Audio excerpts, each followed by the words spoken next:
Oh boy, I've been saying it, I'm gonna keep on saying it. This show is hitting different, and literature nerds are gonna be eating good with this one. Undead Murder Farce episode 5 is here, and it starts chapter 2. They dropped a brand new promotional poster, which I'm used in the thumbnail, and it got us all excited. Look at all these characters. Some I recognize at face value, some I'm like, I don't really know what that character design is, but damn, I'm excited to see. And what we end up getting with this chapter 2, which immediately feels different than the vampire arc that we got. And I'm going to kind of divide it as episode 1 felt like the prologue, getting us to understand Tsugaru and Ayla, where episodes 2 through 4 felt like what clearly was chapter 1, the murder mystery, the whodunit with the vampire murder. But with chapter 2 now here, we have Lupin teaming up with the Phantom of the Opera, and I'm gonna be the first one to admit it. That disfigured face that he referred to, that's probably the hottest Phantom of the Opera I've ever seen, bro. Like, you could be walking down the goddamn middle of the road and women will be dropping panties to you. I'm just saying, you don't gotta hide that face, but I digress. They are teaming up to steal the best ass diamond one could ever ask for. It's hidden in a very secure vault, 3 keys, and hell, the safe itself, despite them leaving it open as they lock it up, which maybe that's just to,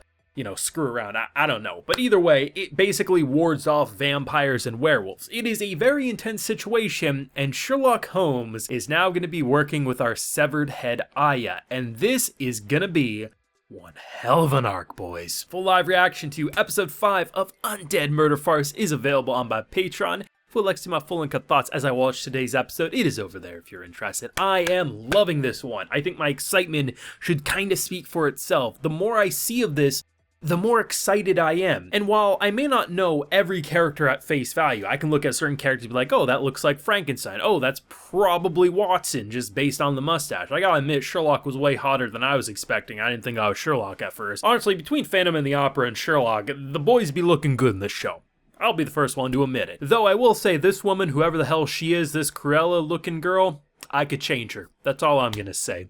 There's no specific reason, not the assets or, anything else like that, but I digress. So we get the intro to kind of Scotland Yard here, and it is looking good. You immediately feel a different tone, a different vibe coming out of what they're calling chapter 2 here, the second arc, because when you look at the aesthetic of the mansion with the vampires and just the way things looked and felt, that felt more like a stage play, something where we weren't really trying to make anything look explosive or super vibrant. It was all about this severed head explaining things to us like she was in Rockago just explaining a play for all the actors. Where immediately with episode 5, it's a lot more full of life. And I like what they did last arc, but I'm already a lot more hooked in here. I love the building design, I love the aesthetic, I love just seeing a group of such memorable and noteworthy characters all try to figure out, okay, we need to protect this. We got all these guards, we got an amazing mansion, how could they break in? How will the master of disguise Lupin do this? As he says, between the hour of 11 and 11:30, I'ma steal your ass. And we see it's a pretty good gated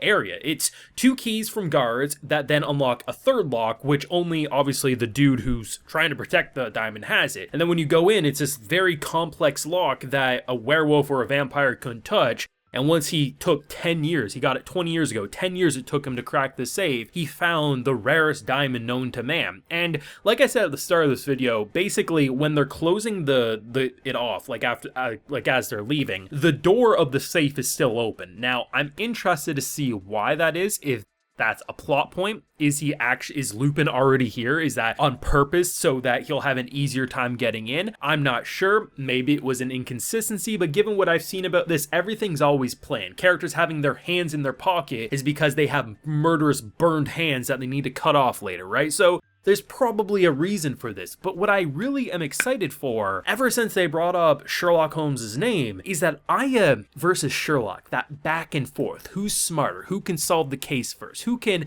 uncover the mystery first. I just feel like that is such an unlikely pairing that not only will be overpowered in most situations, but you know they might be able to butt heads a little bit. And I feel like we're already starting to get a little bit of that rivalry going. But on the flip side, you also have an equally powerful powerhouse with the Phantom of the Opera and Lupin. So who's gonna win? You know, as much as we'd like to say, oh, it's guaranteed our main characters will stop the burglary and obviously they'll be caught. But I don't think so. I think they could easily write this in a way where Lupin ends up getting that diamond and you know what? They might get stumped. Or maybe it'll look like they did solve it, but then we'll cut to the end of this arc and he'll be tossing the damn unbreakable diamond in his hands and he swapped it with a fake. We don't know where they want to go, but I do feel like this show wants to be 3 story arcs. We had the first arc with the vampires. This arc was Sherlock Holmes, Moriarty, all this type of fun stuff. But I'm interested to see where the third arc would go and where I'd leave it off. Because now at this point, I have a better understanding of what this show wants to be. And that is a detective series with a world filled of monsters and mayhem. That's really what it is. It's a monster detective series as we try to get a girl her body back,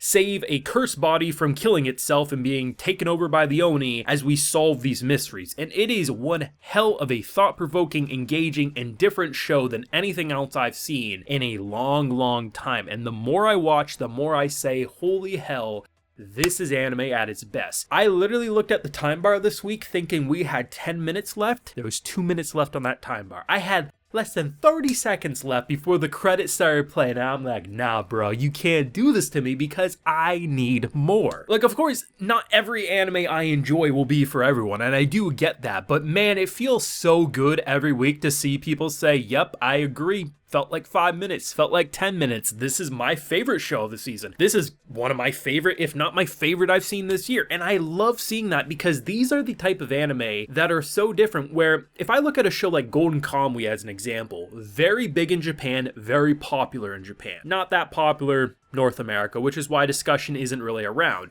And to me, Undead Murder Farce kind of feels like a Golden Kamuy where it doesn't fit into a normal ball that you can define because it does so many different things, and that usually means not a lot of discussion. And I'm not sure exactly what it is about this particular show, but I do appreciate the almost cult following we've brewed. And I'm not saying I'm the one who's brewed this following. Hell no. I'm saying this is a collective internet here where we're promoting this. We're trying to get the word out because there's not a lot like Undead Murder Farce. And I love the fact that each arc almost feels like a different show. And yes, we're only in its second arc, but you can't deny between vampire murder mystery and trying to stop thieves with Lupin and the Phantom of the Opera, it does feel massively different both in production style and narrative design with how the characters are interacting. Like this episode was kind of dominated by Sherlock and Aya and Sugara had to kind of take a bit of the backseat, and that's kind of exciting. Now listen, those are my feelings. You know, your boy, you know I love this show. I'm gonna hype it up until I don't like it, which I doubt's ever gonna happen. But I need to know what people thought because there's a lot of characters